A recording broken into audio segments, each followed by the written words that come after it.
দিক থেকে দেখেন, আপনি যখন ফজরের সময় নামাজে দাঁড়িয়েছেন, রাতের ডিউটিরত ফেরেশতা আপনার পাশে দাঁড়িয়েছে।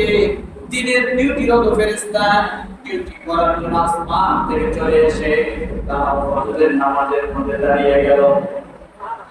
দাঁড়িয়ে যাওয়ার পরে রাতের ফেরেশতা যখন ফিরে চলে যায়, আল্লাহ রাব্বুল আলামিনের কাছে যাবে, আল্লাহ আপনার বান্দাটা উঠেছে থেকে ফজরের নামাজে দাঁড়িয়েছে, আপনি আপনার বান্দাটাকে আপনি মাফ করে দাও। রাতের ফেরেশতা দিনের ফেরেশতা আপনার সঙ্গে নামাজে দাঁড়িয়ে কি করে?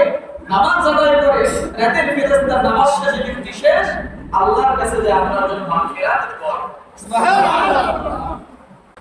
আমার ভাই, এই জন্য রব্বুল আলামিন ফজরের দিক থেকে দেখেন, আপনি যখন